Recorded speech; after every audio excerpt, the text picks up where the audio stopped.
Assalamualaikum warahmatullahi wabarakatuh. Bertemu lagi dengan saya teman-teman semua di mata kuliah Perbandingan Hukum Tata Negara, baik untuk kelas RA1, RA2, ataupun RB maupun RC. Kali ini di materi perbandingan HTN saya mau sampaikan materi selanjutnya melalui video perkuliahan, materi mengenai ketatanegaraan dalam berbagai sistem pemerintahan dan konstitusi di berbagai dunia ya. Nah, ini untuk melanjutkan materi kita di SAP, yang mana ini adalah materi terakhir sebelum kita akan melanjutkan presentasi. Dan saya harap teman-teman semua juga udah ngumpulin ya, baik itu melalui MS Teams maupun email yang sudah tercantum di dalam SAP. Jadi kalian juga bisa lihat di Microsoft Teams ya, PowerPoint-nya sudah saya lampirkan, sehingga kalian bisa sambil melihat PPT yang sudah saya upload, sambil dengar video yang sudah saya buat, jadi bisa lebih memahami. Dan kalau nanti dari teman-teman ada yang mau ditanyakan atau ada yang belum jelas, silahkan untuk bertanya. So, kita mulai aja. Dalam pembelajaran kita kali ini mengenai ketatanegaraan dalam sistem pemerintahan, ini kita akan mempelajari bagaimana negara menjalankan urusan pemerintahannya, menjalankan urusan roda administrasi negaranya, organisasi negaranya. Itu di berbagai belahan negara ini punya ciri-cirinya masing-masing, punya variabelnya masing-masing, sehingga kita perlu untuk melakukan studi komparasi, kita perlu untuk melakukan perbandingan guna kita dapat mengambil intisari-intisarinya, substansi pentingnya yang bisa kita adopsi. Cocok nggak di Indonesia ini? Gitu. Kalau kita pengen menggunakan ini. Tapi secara ilmu hukum tata negara, kita bisa mengklasifikasikan bagaimana ketatanegaraan dalam hukum modern saat ini, dewasa ini, dalam konteks bagaimana ketatanegaraan dalam sistem pemerintahan yang ada di dunia itu ada 3. Yang pertama adalah ketatanegaraan dalam sistem presidensial. Terus yang kedua adalah ketatanegaraan dalam sistem pemerintahan parlementer. Dan yang terakhir adalah bagaimana ketatanegaraan dalam sistem campuran atau referendum atau kuasi presidensial atau kuasi parlementer dan seterusnya. Nah, maka ini penting untuk kita bisa memahami karena kembali lagi ya teman-teman,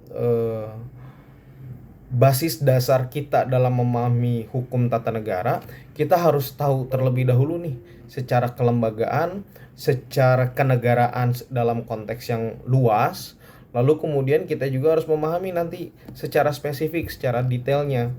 Tapi gambaran umum secara generalnya, secara deskripsinya, kita harus bisa nih mengetahui bagaimana deskripsi atau garis besar dari suatu ketatanegaraan di negara masing-masing.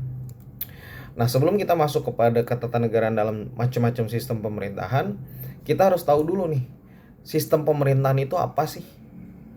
Nah, istilah sistem pemerintahan ini kan berasal dari 2 suku kata, sistem dan pemerintahan. Maka jika kita bicara sistem, itu kan pasti mencakup sesuatu yang masuk dalam unsur-unsur elemen, seperangkat komponen, bagian-bagian dan lain-lain kan begitu. Mereka tuh kayak satu koordinat gitu yang saling berhubung. Itu sistem. Kalau pemerintahan ya tentu kekuasaan.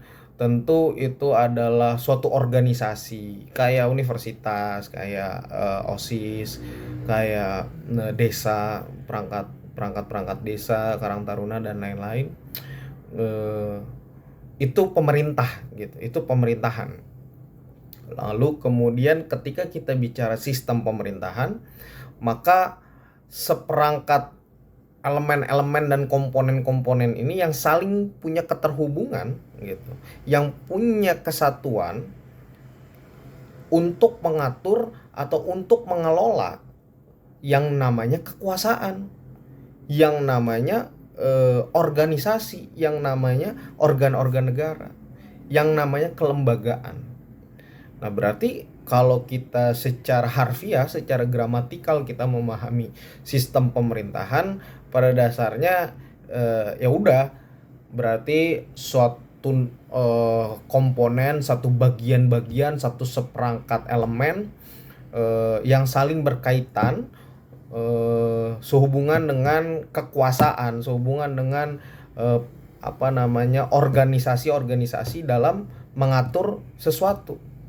Itu kan sistem pemerintahan.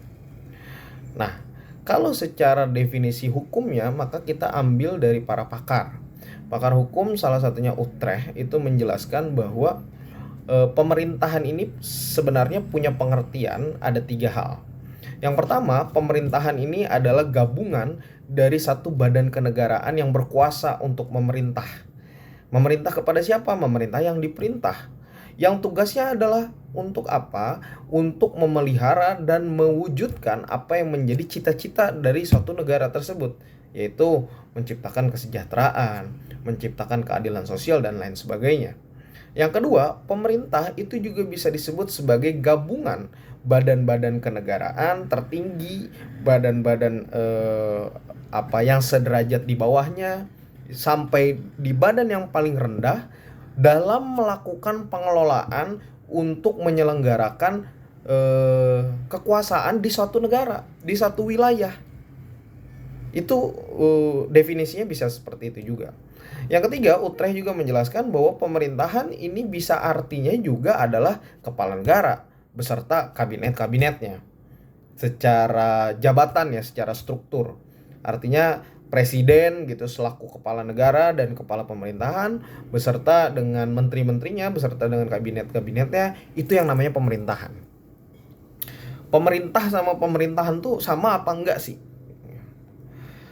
Jawabannya adalah berbeda. Pemerintahan itu adalah seperangkat organisasi negara, kekuasaan pemerintahan.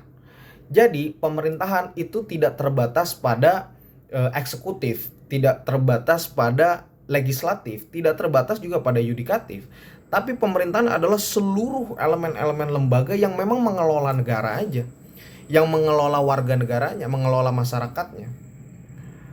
Berbeda halnya dengan pemerintah. Kalau ngomonginnya pemerintah, itu udah pasti pemerintah adalah eksekutif yang diberikan kekuasaan oleh undang-undang, oleh masyarakat. Untuk apa? Untuk melaksanakan amanat dari rakyat, mandat rakyat. Dalam rangka apa? Dalam rangka mewujudkan apa yang menjadi cita-cita dari suatu negara. Dari undang-undang dasar misalkan, dari konstitusi. Dia adalah pelaksana dari satu norma, pelaksana dari satu konstitusi. Itu eksekutif, itu pemerintah. Nah, beda lagi dalam pandangan OV, pemerintahan ini menurut OV adalah hasil tindakan administratif dalam berbagai bidang dan bukan merupakan hasil pelaksanaan tugas pemerintah berdasarkan peraturan undang-undangan yang ditetapkan sebelumnya. Jadi dia adalah hasil dari tindakan administratif setiap harinya yang dilakukan oleh lembaga negara, yang dilakukan oleh Disdukcapil, yang dilakukan oleh kementerian dan lain sebagainya. Itu hasil dari tugas pelaksanaan pemerintah. Jadi bukan melalui undang-undang yang ditetapkan sebelumnya gitu. Ini soal hukum administrasi negara ya. Nah, kalau kita udah tahu nih sistem pemerintahan itu sebenarnya adalah sekelompok elemen, satu konsep, satu kesatuan yang menghubungkan satu sama lain untuk mengelola atau untuk mengatur nih suatu kekuasaan. Nah, bagaimana konsep sistem pemerintahan presidensil dalam ketatanegaraan di dunia? Mudahnya untuk teman-teman buat mengingat gitu atau memahami gitu, mendalami, sistem pemerintahan presidensil akan selalu memiliki ciri-ciri yang identik, gak akan pernah berubah. Yang pertama, ciri-ciri dari sistem presidensil gak perlu kalian pusing-pusing. Presidensil pasti kekuasaannya ada di tangan eksekutif. Itu udah pasti, hakul yakin udah menjadi hal yang mutlak bahwa sistem pemerintahan presidensil memberikan kekuasaan itu berada di tangan eksekutif. Jadi eksekutif ini tidak lagi bergantung pada kekuasaan parlemen. Dia tidak lagi bergantung pada legislatif, tapi eksekutif dapat berdiri sendiri, di mana eksekutif tidak bertanggung jawab kepada legislatif. Itu hukum mutlak dalam sistem pemerintahan presidensial. Kenapa? Karena sistem presidensial menempatkan presiden lebih mendominasi dibandingkan parlemennya, dibandingkan legislatifnya. Meskipun kita tidak mengatakan bahwa lembaga presidensial atau lembaga kepresidenan itu lebih tinggi dibandingkan DPR, tidak. Kita tetap mengatakan bahwa lembaga tersebut setara, tapi kewenangan dan kekuasaannya memang dia memiliki kekuasaan yang lebih besar gitu, karena dia yang melaksanakan kehidupan pemerintahan setiap harinya gitu, sehari-hari, yang dibantu oleh siapa? Oleh kabinetnya, oleh menterinya, dan dia tidak bisa dibubarkan gitu.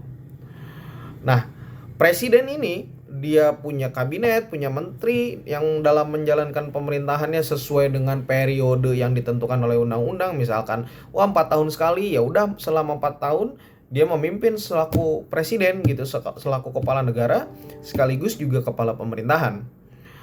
Nah, sistem pemerintahan presidensial juga memberikan ciri-ciri di mana adanya pemisahan kekuasaan yang jelas antara eksekutif, legislatif, dan yudikatif, khususnya di eksekutif legislatif. Dimana kalau sistem presidensial betul-betul memberikan keleluasaan, memberikan kedaulatan yang sangat utuh bagi eksekutif. Eksekutif bisa nggak ngebubarin legislatif pada kekuasaan presidensial? Nggak bisa. Legislatif bisa nggak menjatuhkan atau membuat mosi tidak percaya terhadap eksekutif? Nggak bisa. Tapi bisa nggak di impeachment terhadap presiden? Jawabannya bisa. Gitu. Tapi impeachment itu adalah dua hal yang berbeda dengan apa yang disebut sebagai mosi tidak percaya gitu, apa yang disebut sebagai menjatuhkan kekuasaan eksekutif. Kalau impeachment itu adalah satu kekuasaan yang dijatuhkan secara paksa oleh karena terbukti adanya pelanggaran terhadap konstitusi. Sementara mosi tidak percaya atau pembubaran eksekutif, pembubaran kabinet, ini tidak kemudian dia mensyaratkan adanya pelanggaran terhadap konstitusi. Jika legislatif menilai bahwa kekuasaan kabinet eksekutif sudah tidak mampu lagi untuk mengakomodir atau menyelenggarakan pemerintahan, maka dia bisa dibubarin gitu, bisa dijatuhkan. Itu kan kalau di konsep yang lain ya gitu, bukan sistem presidensial tapi di parlementer. Tapi kita bicara soal presidensial, tidak bisa eksekutif itu dibubarkan sama legislatif. Menteri harus bertanggung jawab kepada legislatif, enggak. Presiden bertanggung jawab ke DPR, enggak sama sekali. Jadi tidak ada proses tanggung jawab. Hanya yang ada adalah prinsip check and balances. Ini yang dikenal dan diperkenalkan gitu, yang akhirnya dibudayakan oleh seluruh negara yang menganut sistem presidensial. Bapak presidensial di dunia yaitu adalah Amerika Serikat yang memperkenalkan konsep dari check and balances, di mana bukan lagi bicara soal distribution of power, pembagian kekuasaan, tapi ini benar-benar separation of power, yaitu pemisahan kekuasaan. Jadi kekuasaan ini benar-benar dipisahkan. Nah, sistem pemerintahan presidensial itu punya kelebihan atau kekurangan nggak sih? Kita nggak usah jauh-jauh, ambil aja Indonesia. Kelebihan dari presidensial tentu bahwa presidensial berdasarkan undang-undang dasar, kita ini adalah negara hukum, lalu sistemnya juga jelas pasal 1 ayat 3 bahwa kita semua berdasarkan undang-undang, tidak berdasarkan kekuasaan, akan menempatkan bahwa kepastian hukum itu dijamin gitu dalam konsep sistem presidensial. Penegakan hukum atau supremasi hukum itu menjadi sumber dari bagaimana suatu penyelenggara pemerintah dalam melaksanakan kehidupan berbangsa dan bernegara. Lalu kalau kita punya kepastian hukum, kelebihan selanjutnya apa? Maka kelebihannya kalau kita menggunakan sistem presidensial, ada di mana lembaga-lembaga eksekutif dan legislatif ini bisa saling mengawasi satu sama lain. Jadi tidak ada yang merasa benar, merasa superior, bahwa misalkan proses pelaksanaan suatu kebijakan itu mengakibatkan banyak masyarakat sengsara gitu. Misalkan mengakibatkan banyak masyarakat merasa didiskriminasikan oleh kebijakan pemerintah gitu. Tapi kita tidak bisa kemudian mengatakan bahwa pemerintah itu lebih baik dibandingkan DPR, nggak bisa gitu. Karena mereka secara bersama-sama menentukan bagaimana penyelenggaraan negara gitu. Sehingga kita tidak bisa menunjuk batang hidungnya bahwa pemerintah eksekutif sebagai satu-satunya organ yang harus bertanggung jawab terhadap kebijakan ini. Enggak juga. Walaupun memang saya bisa menyatakan bahwa decision makernya, penentu kebijakannya biar bagaimanapun adalah presiden.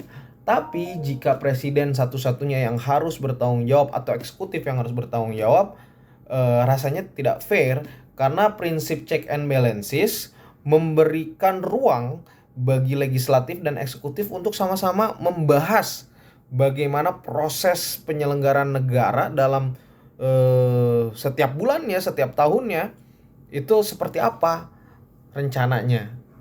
Jadi selain dalam pembuatan undang-undang aja presiden dan wakil presiden, presiden dan wakil presiden serta DPR itu ngebahas undang-undangnya bareng-bareng, nggak bisa sendiri-sendiri.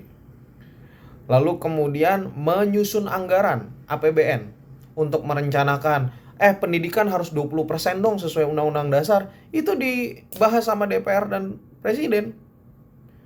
Enggak setiba-tiba kemudian presiden menetapkan suatu kebijakan, ya udah anggarannya segini nggak bisa.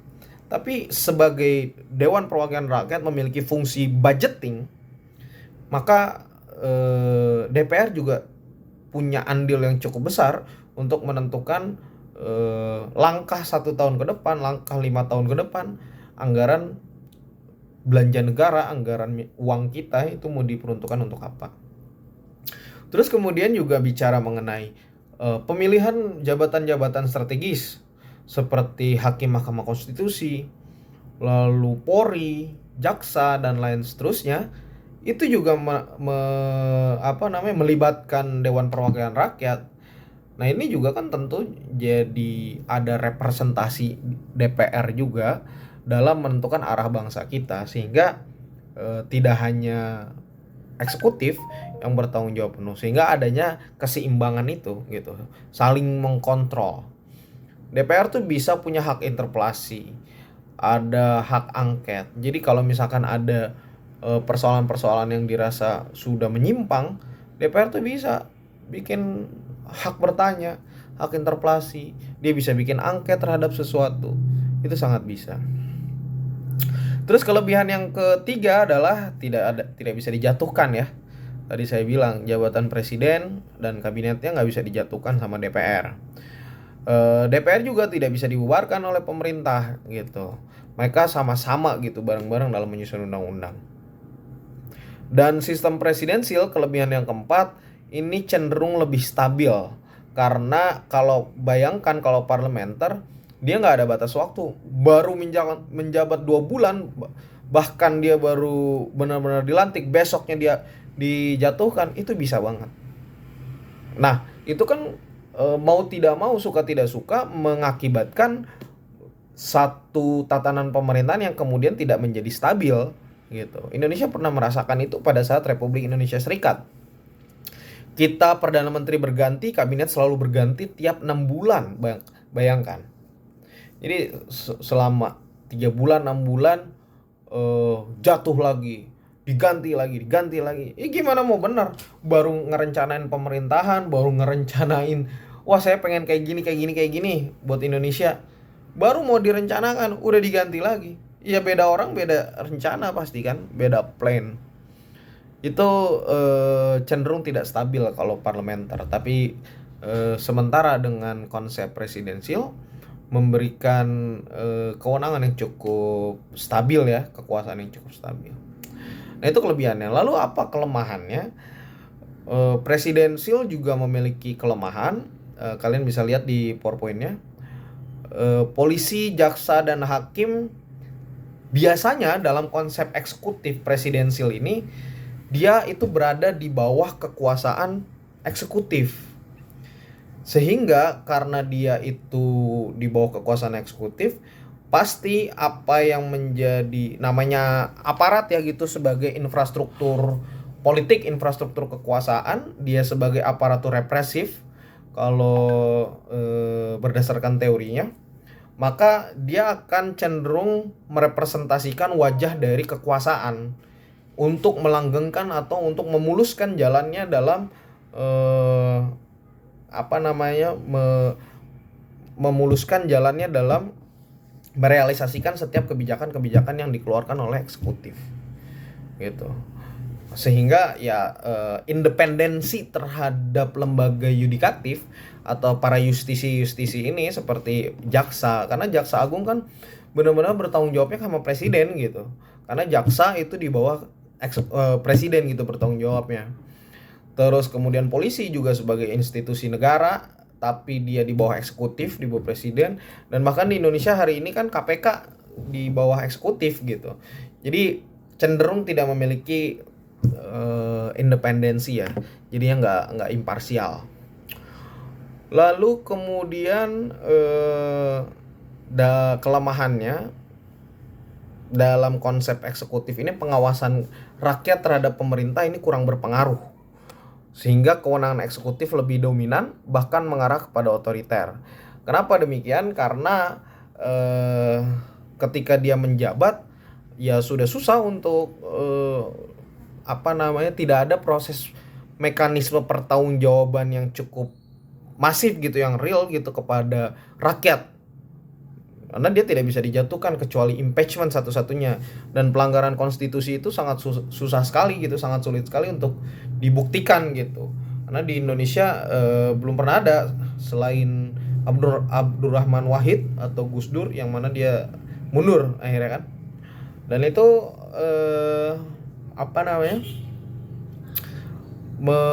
mengakibatkan konsekuensi di mana pasti akan ada kecenderungan di mana presiden itu otoriter, despotism, totalitarian. Lalu kemudian dalam konsep sistem presidensial juga, menteri-menteri atau kabinet yang ada di kekuasaan presidensial cenderung dia bisa menyalahgunakan, seperti semboyan power tends to corrupt. Itu udah pasti. Bagaimana kekuasaan ketika diberikan yang lebih tinggi, lebih besar, maka dia akan menyalahgunakan, berpotensi untuk menyalahgunakannya gitu. Kenapa? Karena menterinya nggak ada rasa takutnya gitu loh. Maksudnya dia bisa dicopot kapanpun, bisa dijatuhkan kapanpun gitu kalau di parlemen. Kalau di sini kan enggak. Dia ya selama dia tidak digantikan oleh presiden, kekuasaannya fix and term selama 5 tahun. Jadi dia udah pasti aja gitu menjadi menteri. Dan yang terakhir, dari eksekutif dengan kekuasaan sistem presidensial ini juga cenderung dalam pemerintahan eksekutif ini lebih banyak melakukan lobby-lobby, lebih banyak hasil kebijakan-kebijakan politiknya, kekuasaannya ini berdasarkan hasil kompromistis atau hasil lobby-lobby dengan kekuasaan legislatif. Karena tadi saya bilang check and balances itu. Jadi kekuasaan oposisi itu ditekan sedemikian rupa supaya tidak terlalu signifikan dan tidak terlalu banyak, supaya apa? Bisa memuluskan jalan kebijakan-kebijakan yang dikeluarkan. Maka praktik bagi-bagi kue, praktik untuk ya udah para partai-partai yang ada di DPR masuk kekuasaan aja gitu. Biar apa? Biar kita sama-sama membangun kebijakan-kebijakan ini dengan kesepakatan yang tanpa ada perdebatan yang cukup panjang di parlemen. Karena kalau parlemennya banyak oposisi, banyak banget kebijakan-kebijakan presiden yang akan kemudian ditentang, yang akan tidak lolos gitu dalam proses penyusunan undang-undangnya. Ya, bukti konkretnya misalkan di Indonesia kita melihat undang-undang Cipta Kerja gitu dengan mudahnya untuk diloloskan, lalu kemudian undang-undang IKN, lalu undang-undang KPK, itu kan KUHP, itu kan lolos dengan mudah karena kekuasaan yang ada di DPR ini sejalan gitu dengan kekuasaan yang ada di eksekutif. Mereka sama-sama saling menopang bahu-membahu gitu untuk meloloskan produk undang-undang, produk hukum yang dikeluarkan. Nah, dalam sistem presidensial ini, kekuasaan dengan membuat undang-undang ini berada di tangan DPR, di tangan legislatif, di tangan Kongres. Nah, tapi presiden memiliki hak veto. Jadi kekuasaan membuat undang-undang sejatinya kalau dalam sistem presidensial supaya tidak melahirkan kekuasaan yang otoriter karena presiden terlalu superior, terlalu banyak kekuasaannya. Ya udah deh, yang bikin undang-undang kekuasaan sebenarnya itu berada di DPR gitu. Berada di legislatif. Karena DPR juga adalah mandataris rakyat gitu. Mereka juga mewakili konstituennya. Sehingga DPR memiliki kewenangan dalam membuat undang-undang, dalam merumuskan undang-undang, dalam menyusun undang-undang. Namun harus ada yang menyeimbangi ketika DPR melakukan kebijakan atau penyusunan produk hukum yang sekiranya dianggap tidak sejalan misalkan dengan produk pemerintah, dengan kebijakan pemerintah, maka presiden diberikan kewenangan untuk memiliki hak veto. Apa itu hak veto? Hak veto itu adalah untuk membatalkan satu undang-undang. Bayangkan kekuasaan yang luar biasa, berarti kan di presiden dia begitu besar mendapatkan kewenangan tersebut. Hak veto itu tuh seperti apa, Pak? Hak veto itu seperti perpu kalau di Indonesia. Jadi ketika misalkan DPR mengeluarkan undang-undang yang mana di situ tidak disetujui oleh presiden atau berbeda misalkan pandangan dari eksekutif dengan legislatif, maka presiden bisa mengeluarkan perpu tanpa harus ada persetujuan dari DPR. Nah, sistem presidensial biasanya dari konsep ketatanegaraan di berbagai macam negara di dunia itu pasti mempraktikkannya dengan konsep sistem multipartai. Sistem multipartai ini berarti banyak partai. Jadi peserta pemilunya atau yang duduk di kursi DPR-nya itu biasanya dia lebih dari satu partainya. Makanya disebut dengan multipartai, banyak partai. Nah terus di Amerika Serikat itu presidensial partainya cuma Republik sama Demokrat, Pak. Kata siapa? Di Amerika Serikat itu partainya banyak banget, puluhan bahkan ratusan partai. Namun mereka semua akhirnya terafiliasi dan terasosiasi pada dua partai besar itu. Karena memang dalam setiap pemilu nggak pernah menang, sehingga akhirnya hanya Demokrat dan Republik yang masuk dalam Kongres. Tapi presidensial di berbagai macam belahan dunia seperti Amerika Latin itu sistemnya banyak partai. Karena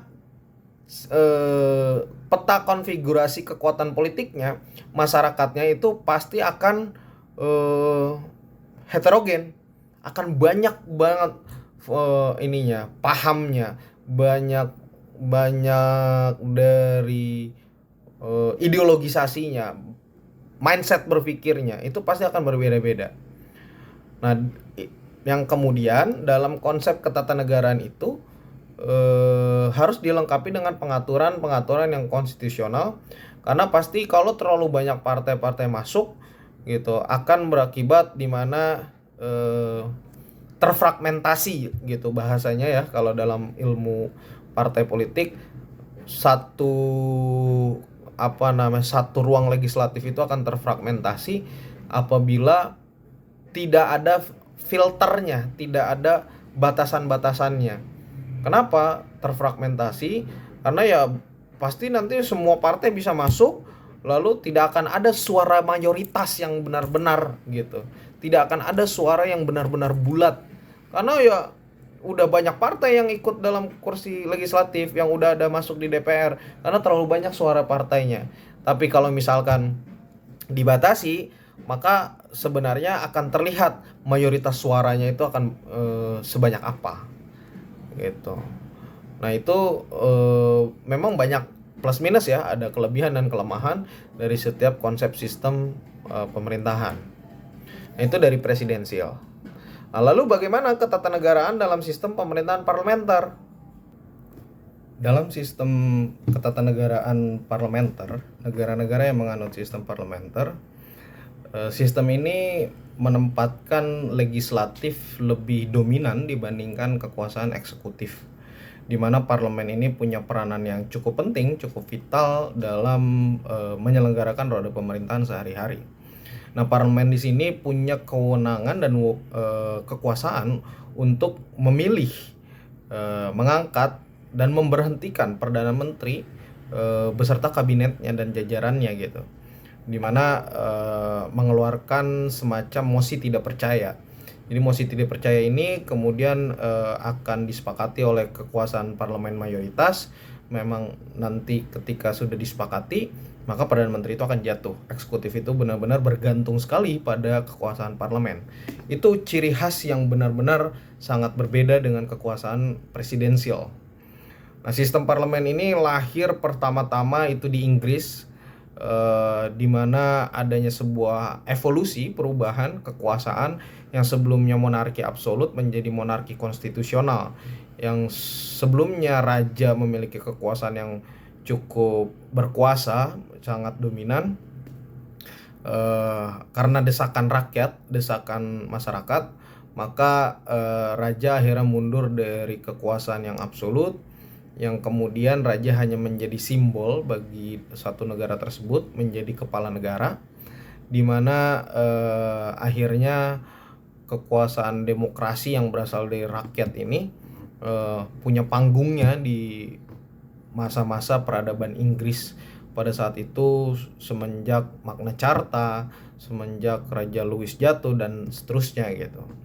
Nah, sistem parlementer ini adalah kelanjutan dari monarki konstitusional, di mana raja ini benar-benar dibatasi sekali oleh undang-undang, oleh hukum, sehingga sistem parlementer raja atau presiden. Jadi parlementer itu nggak selalu harus raja yang menjadi kepala negaranya, tapi ada juga sistem parlemen yang menempatkan presiden itu tetap ada gitu, tapi kekuasaan presiden dibatasi sekali oleh konstitusi dan dia hanya sebagai kepala negara, yang kemudian sebenarnya yang menjalankan sehari-hari urusan pemerintahan itu adalah perdana menterinya sendiri. Nah, kabinet parlementer ini menterinya sebelumnya di presidensil itu nggak bertanggung jawab sama sekali ke parlemen kan, ke DPR, ke legislatif. Tapi dalam konsep parlementer, kabinet ini, eksekutif ini, perdana menteri itu bertanggung jawab langsung kepada parlemen. Dia memberikan laporannya setiap bulan, memberikan laporan tahunannya, laporan triwulannya, guna menjadi evaluasi bagi DPR apakah masih relevan untuk dilanjutkan kabinet tersebut. Nah, ini parlemen yang punya kedaulatan, yang punya otoritas untuk memilih menteri-menteri itu. Nah, anggota parlemen bisa menjatuhkan setiap kali melihat ada kesalahan dari perdana menteri atau dari tiap-tiap menteri dalam melaksanakan pemerintahannya. Nah, jika pada saat pelaksanaannya kabinet mengalami krisis karena nggak punya dukungan dari mayoritas legislatif, maka kabinet tersebut digantikan dengan kabinet baru yang memiliki dukungan mayoritas, sehingga kabinet yang mendapatkan dukungan mayoritas dari berbagai macam partai yang ada di parlemen itu akan tetap bisa stabil, akan tetap bisa melangsungkan proses berjalannya pemerintahan. Nah, ada beberapa ciri-ciri yang perlu kita ingat dalam konsep sistem pemerintahan parlementer yang ini khas sekali gitu tuh, bahwa ini adalah satu konsep sistem pemerintahan parlementer. Yang pertama adalah raja atau presiden itu pasti sebagai kepala negara. Dia nggak bertanggung jawab atas segala kebijaksanaan yang diambil oleh kabinet. Karena yang menjalankan kabinet itu pasti adalah Perdana Menterinya dan menteri-menteri tersebut. Lalu kepala negara ini nggak berkedudukan sebagai kepala pemerintahan. Ya itu beda ya, harus diingat, ada kepala negara, ada kepala pemerintahan, ada kepala pemerintahan. Nah, kepala pemerintahan ini dipimpin kalau dalam parlementer itu oleh Perdana Menteri. Nah, terus kemudian kepala negara tidak memiliki kekuasaan pemerintahan. Dia hanya sebagai simbol dari negara tersebut. Lalu, badan legislatif atau parlemen adalah satu-satunya badan yang anggotanya dipilih langsung oleh rakyat. Karena eksekutif nggak dipilih sama rakyat, dipilihnya sama DPR. Gitu. Lalu, eksekutif bertanggung jawab kepada legislatif. Nah, ini penting. Dia bisa dibubarkan, makanya dia harus bertanggung jawab sama legislatif. Eksekutif ini adalah kabinet, ya kan. Nah, dia harus meletakkan atau mengembalikan kembali mandat yang sudah diberikan oleh legislatif. Dulu kita pernah punya cara penyelenggaraan negara yang unik, di mana kita presiden ini tidak dipilih oleh rakyat di era Orde Lama sampai Orde Baru, tapi presiden dipilih oleh Majelis Permusyawaratan Rakyat pada saat itu. Makanya di Undang-Undang Dasar naskah asli yang lama, presiden adalah mandataris dari MPR gitu. Makanya Soeharto waktu itu bisa 32 tahun berkuasa karena dia selalu dipilih dan menang oleh MPR, yang mana isinya Golkar semua, TNI, PNS dan lain seterusnya gitu. Sehingga presiden tidak melalui pemilu, sementara para anggota legislatif waktu itu melalui pemilu gitu. Cuma uniknya Indonesia tidak menganut sistem pemerintahan parlementer di era 65 ke 98, tapi kita presidensial gitu. Cuma presidennya nggak dipilih sama rakyat, tapi dipilihnya sama MPR karena dia adalah mandataris dari MPR. Nah, ini yang cukup unik, nggak ada di negara-negara lain ya gitu. Dan tidak bisa dijatuhkan juga seperti mosi tidak percaya karena memang bukan sistem pemerintahan parlementer di Indonesia. Cuma presiden bertanggung jawab kepada MPR. Kalau ditolak laporannya, dia bisa dijatuhkan. Nah, itu yang agak berbeda ya gitu dengan konsep sistem parlementer pada umumnya. Nah, apa sih kelebihan dan kekurangan dari sistem parlementer ini? Tentu punya kelebihannya ya dan punya kekurangannya juga. Yang pertama, kelebihan dari sistem parlementer di mana pembuatan kebijakan ini dapat ditangani secara cepat. Karena mudah terjadi penyesuaian pendapat antara eksekutif dan legislatif. Dia nggak perlu ada cawe-cawe, nggak perlu ada kompromistis dan lain-lain. Karena memang kabinet itu dipilih langsung oleh legislatif. Lalu yang kedua, ada garis tanggung jawab dalam pembuatan dan pelaksanaan kebijakan publik. Ini jelas gitu. Tanggung jawabnya itu ya udah eksekutif menyelenggarakan pemerintahan sehari-hari, tapi dia melaporkan segala sesuatunya kepada DPR. Kalau DPR nggak setuju, ya udah ganti kebijakannya. Jadi jelas gitu, garis tanggung jawabnya kemana, nggak putus-putus. Dan yang terakhir, pengawasannya cukup ketat sekali, controllingnya dari DPR. Sementara dengan presidensial kan nggak punya controlling yang cukup jelas ya gitu. Jadi ketika presiden jadi dipilih sama masyarakat, ya udah gitu. Maksudnya walaupun tetap ada sistem controlling atau check and balances, tapi dalam common practice hal itu tidak kemudian dapat menggulingkan kekuasaan. Sementara dalam konsep parlementer sangat mungkin digulingkan kekuasaan eksekutif tersebut gitu. Makanya pengawasannya kuat dari parlemen terhadap kabinet. Makanya kabinet akhirnya hati-hati sekali dalam menjalankan pemerintahan. Dia korupsi atau melakukan pelanggaran apa segala macam, langsung disikat pasti sama parlemennya. Cuma di samping adanya kelebihan tersebut, tentu ada kekurangan dalam konsep sistem parlementer tersebut. Misalkan kekurangannya adalah di mana kekuasaan dari parlementer sangat tidak stabil. Dia bisa kapanpun berganti gitu. Yang tadi saya bilang bisa 6 bulan sekali, 3 bulan sekali, kapanpun saat dia dilantik. Ketika dia nggak suka saya sama dia, langsung masih tidak percaya karena kekuasaan yang mayoritas gitu teman-teman. Nah, selanjutnya di slide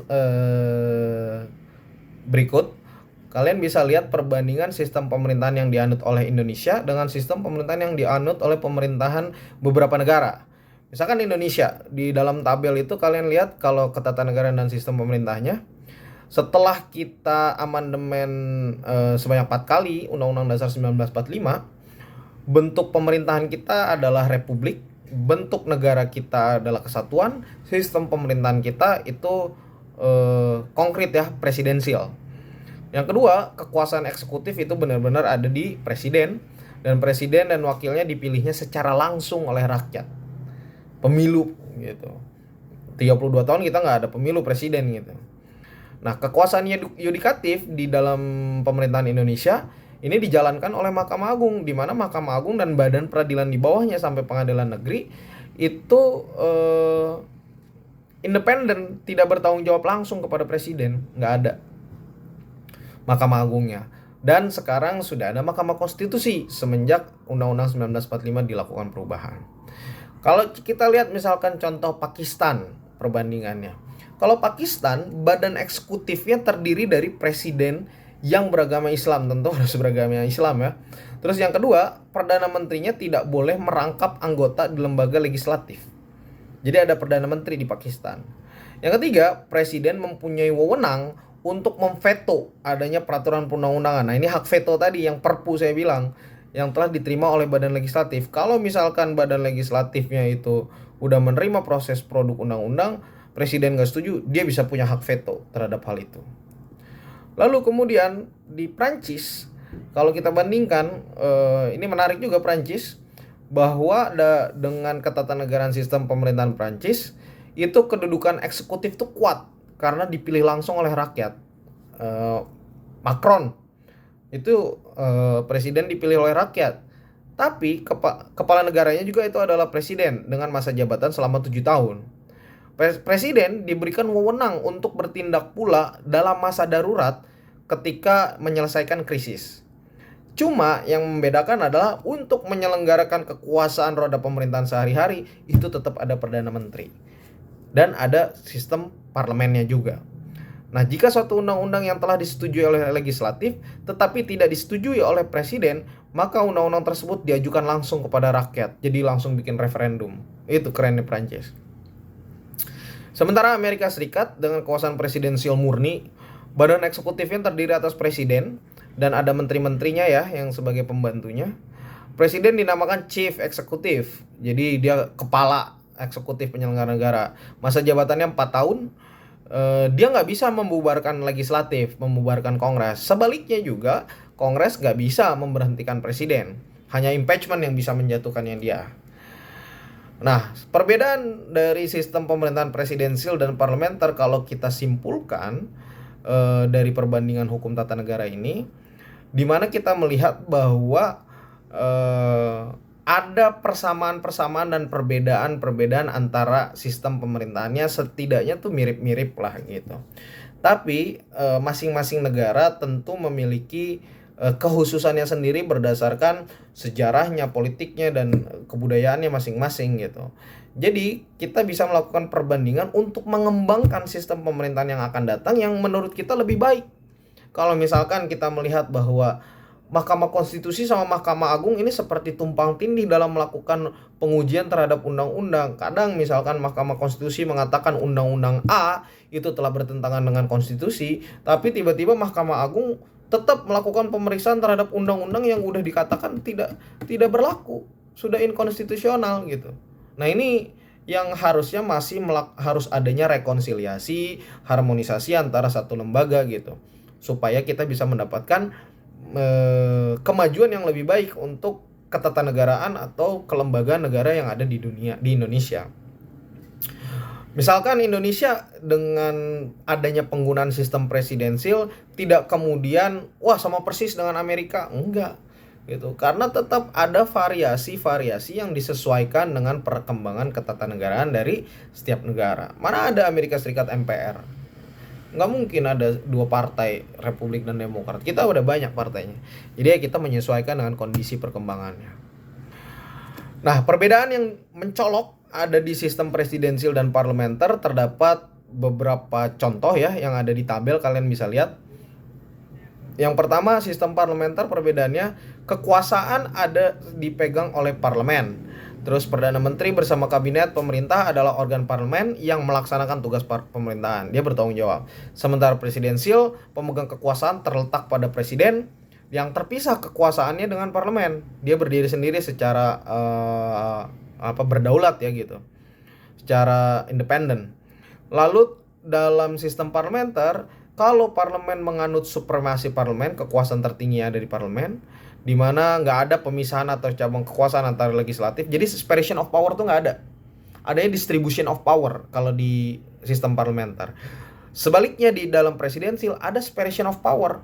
Masing-masing tuh dipisahkan kekuasaannya. Legislatif, kekuasaannya ada di DPR, eksekutif ada di presiden dan seterusnya.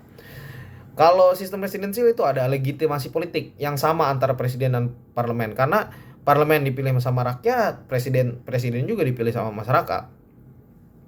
Dalam sistem parlementer perbedaannya juga pasti ada penerapan multipartai, sementara presiden idealnya itu tidak multipartai. Idealnya sistem presidensial itu. Karena untuk menjaga stabilitas maka harusnya presiden itu multipartainya sederhana.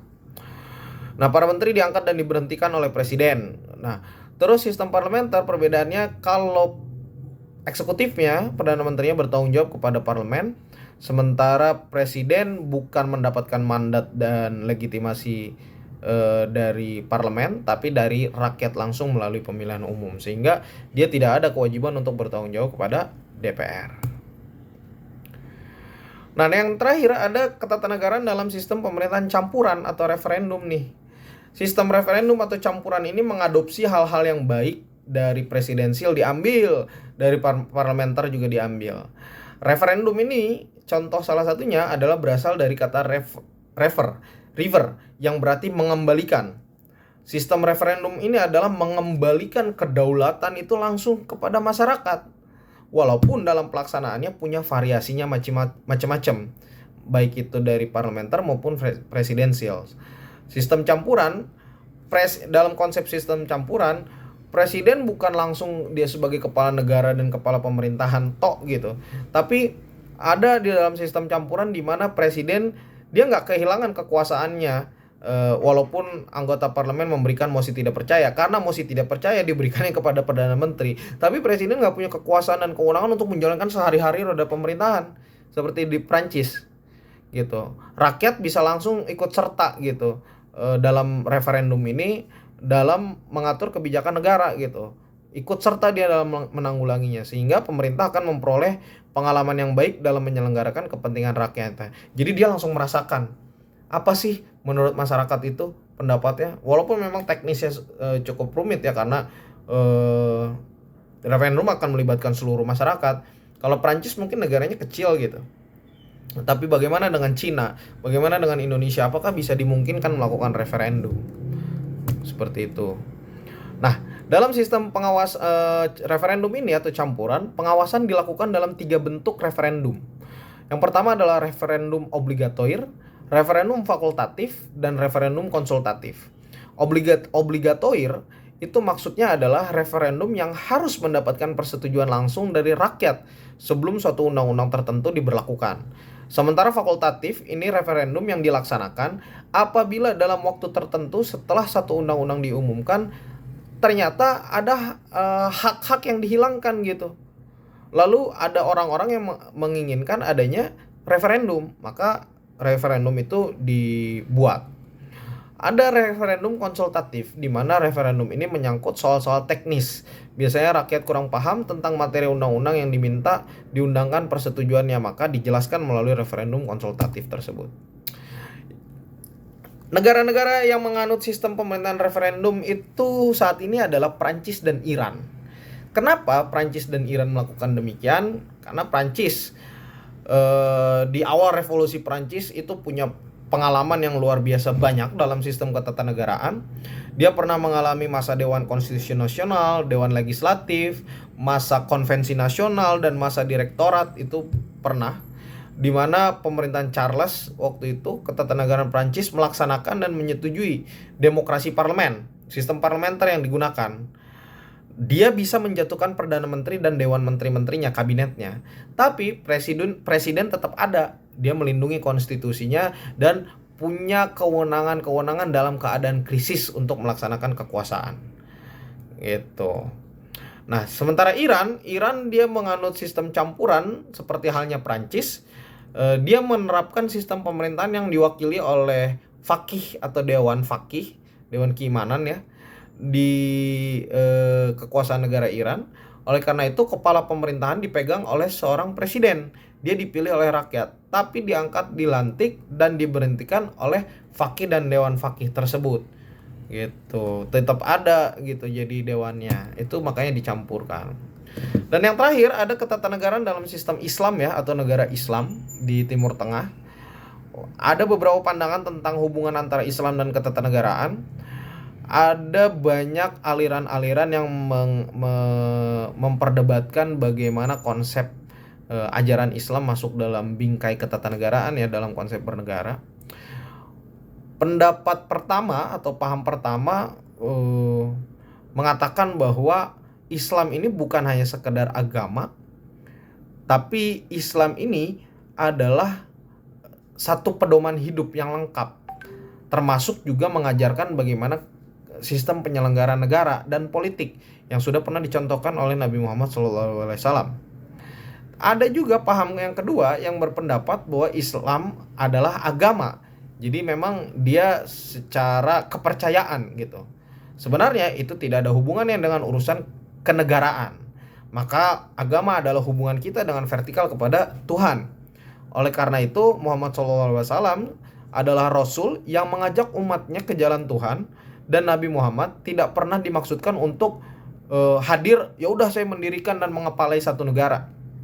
Ada paham yang seperti itu, sehingga aliran kedua ini menganggap bahwa agama harus dipisahkan dengan negara. Dan aliran yang ketiga berpendapat bahwa dalam Islam terdapat nilai etika juga buat kehidupan bernegara kita. Jadi ya bisa juga kok kita adopsi dan kita ambil nilai-nilai tersebut sebagai etika kehidupan berbangsa dan bernegara gitu. Nah, ada hukum-hukum siasah ya gitu. Dalam konsep politik hukum Islam, ketatanegaraan yang menjadi prinsip mereka adalah yang pertama prinsip al-musawah dan al-ikho, di mana prinsip ini Islam menganut prinsip persamaan, equality before the law lah gitu, di hadapan hukum dan penciptanya yang sama semuanya, nggak ada perbedaannya. Yang membedakan adalah kualitas ketakwaan kita secara individu terhadap sang pencipta. Dan yang kedua ada prinsip al-amanah, yaitu bagaimana pertanggungjawaban kita, akuntabilitas kita bisa dipertanggungjawabkan. Bagaimana kehidupan kita secara masyarakat, pemerintahan, ada amanat nih yang udah diberikan gitu. Bagaimana kita bisa mempertanggungjawabkannya untuk menjalankan roda pemerintahan, bisa atau enggak nih. Karena kita sudah ada kontrak sosial nih, karena ada amanah yang sudah diberikan. Dan yang ketiga adalah prinsip as-salam atau perdamaian, di mana Islam sebagai agama rahmatan lil alamin mengedepankan prinsip perdamaian, kecintaan satu sama lain, kemanusiaan, itu dalam segala aspek kehidupan menjadi hal yang fundamental yang tidak kalah penting. Dan yang terakhir adalah prinsip at-tasamuh, di mana kita harus saling tenggang rasa, toleransi antar umat beragama, antar manusia, yang dimana individu-individu harus saling menghormati dalam kehidupan berbangsa dan bernegara, meskipun ada perbedaan suku, agama, ras, dan budaya. Dan itu sudah diajarkan luar biasa ya oleh agama Islam. Dan bagaimana kita mau melekatkan dan menjalani aja apa yang menjadi keyakinan terhadap agama yang kita percaya. Nah, mungkin itu teman-teman semua materi mata kuliah ketatanegaraan dalam berbagai sistem pemerintahan. Jika ada yang mau ditanyakan, saya nggak keberatan untuk ditanyakan, silakan. Saya pamit, terima kasih, mohon maaf kalau ada salah kata. Sampai bertemu lagi di pertemuan selanjutnya. Wassalamualaikum warahmatullahi wabarakatuh.